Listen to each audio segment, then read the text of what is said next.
In 1966, in the midst of anti-war demonstrations, civil rights marches, and America's race to the moon, the U.S. Congress passed the National Historic Preservation Act, a giant step forward in efforts to preserve the tangible elements of our country's past. Through this legislation, the federal government made a promise to its citizens that our nation's most important historic places would be saved for future generations. And if they could not be preserved, they would be investigated, documented, interpreted, and remembered. Today, 50 years later, we can look back with satisfaction at a promise kept. Archaeology is happening everywhere in Kentucky. More than 100 archaeologists live and work in the Commonwealth, employed by universities, state and federal agencies, and private consulting firms. Every day, one of them makes a new discovery about Kentucky's archaeological heritage. Whether investigating a 10,000-year-old Native American camp, a 2,000-year-old Native American cave glyph, a 500-year-old Native American village, a 270-year-old frontier trading center, an historic-era farmstead, a Civil War site, or a 100-year-old mining town, scientific work driven by the National Historic Preservation Act is contributing to our understanding of Kentucky's past. In this video, we highlight just a few of these discoveries, beginning with investigations at a remarkable Native American site known as Cliff Palace Pond.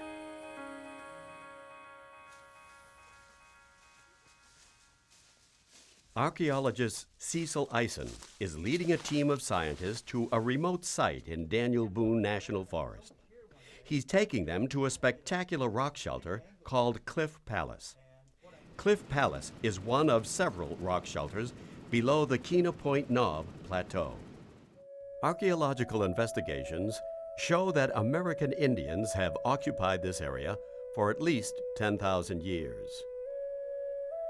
A few of their legacies are still visible today. Stairs carved into the face of a cliff, and ancient petroglyphs. The main motif in this shelter is this set of 3 nested spirals. You have the inner spiral coming down, and then the second one, and finally a third spiral coming down. Cliff Palace preserves a rare record of the past. But until recently, this area's greatest secret remained hidden from view. The first reaction is, where's the pond? Is that it? Is this little rinky-dink mud hole at best the pond that's giving us this story that is forever changing the way we view the woods around us? Cecil Eisen and his colleague Bill Sharp were led to this small pond after learning about research conducted on similar isolated ponds in the southeast. It has several features that make it unique. Number one, it being a pond up on a dry ridge is unique in itself. Number two is that it's surrounded by an archaeological site, that people surrounded this site as their home. Number three is that there are numerous rock shelters just off the cliff surrounding Kena Point with this knob. So you have interaction with people and their environment being recorded in the sediments from this pond. Season after season, year after year, century after century, the pond trapped debris from the surrounding forest. Archaeologists took soil core samples of the pond. The soil cores were sent to Doctors Paul and Hazel Delcourt for analysis at the University of Tennessee. The Delcourts identified 7 distinct layers of pollen and charcoal. By looking at the progressive changes in the assemblages of pollen and spores, we can see how living communities have changed through many thousands of years. Now, in addition, we look for other clues that are microscopic. We look for carbonized fragments of plant debris, In other words, we look for charcoal and ash that was swept into the area by rainwater flowing across the land surface or carried by winds from far distant forest fires. And so the charcoal fragments, their number and their size, tell us how often wildfires occur, how close they were to the pond, and in this case, we discovered what caused the fires. Linked to the archaeological record, the soil core from Cliff Palace Pond served as an incredible time capsule. The pond formed about 10,000 years ago. Family groups, moving with the seasons, briefly camped at Keno Point Knob.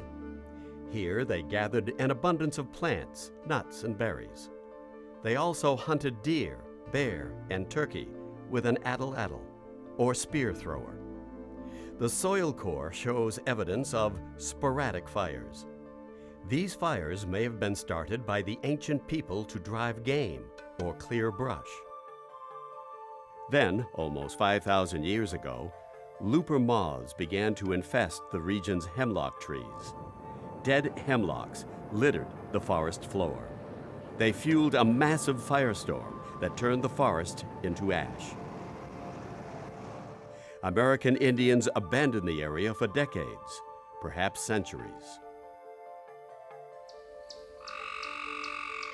In time, the forest recovered. About 3,000 years ago, the soil core shows that small ground fires became more frequent. American Indians had become gardeners. Fire was used to clear garden plots for squash, sunflower, and goosefoot, and to maintain open meadows for game animals. As a result, fire-tolerant trees such as oak, chestnut, and pine began to dominate the forest, trees that bore an abundance of nuts. The ground fires created a more reliable food supply. Families could stay at Keno Point Knob for longer periods of time. About 1,000 years ago, family groups began to move away from Keno Point Knob to large farming villages in river valleys. Although hunters occasionally visited the area, no one would ever live at Keno Point again.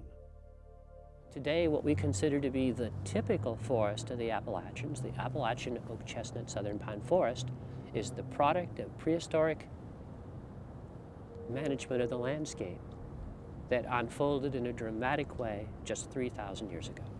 Cliff Palace Pond was the missing link, folks. Here is the concrete data for the things that we've been preaching about all these years.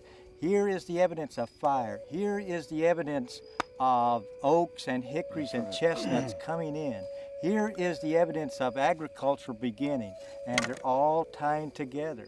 We're in danger of losing the oak component of this forest, and if we lose that, we'll lose the whole array of life that we have here. What's fascinating about this place to me is that by looking backward in time, we're learning how to manage this forest in the future. Fire is going to play a role in it. We know that. How much? We still have some work to do, but we absolutely know that the fire from Native Americans put this forest here, this hardwood forest that we value, and we're going to have to use fire to sustain it.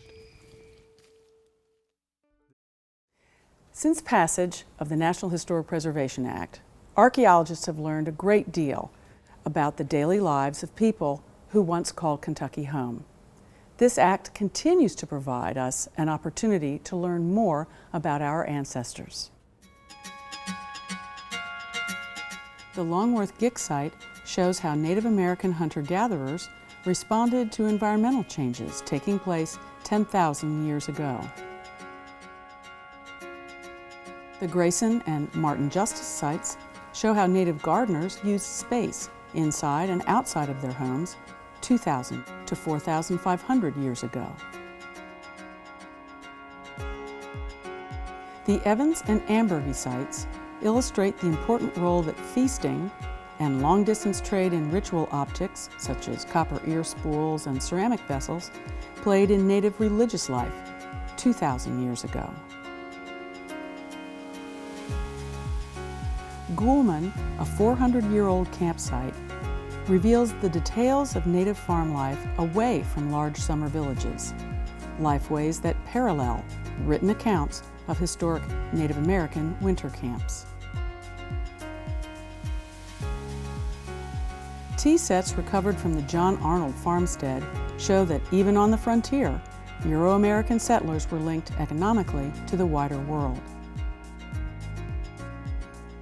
The Barclay slave cabin reveals how African American families coped with and resisted the injustice of slavery before the Civil War.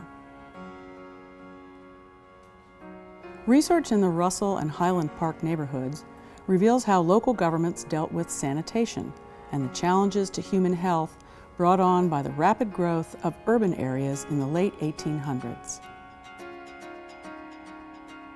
We can't save every site, but because of the National Historic Preservation Act, we can document those we will lose. And by analyzing and curating the materials from those sites, we recognize and place value on the archaeology of everyone, a 12,000-year-long record of everyday people. And that's something every Kentuckian can be proud of.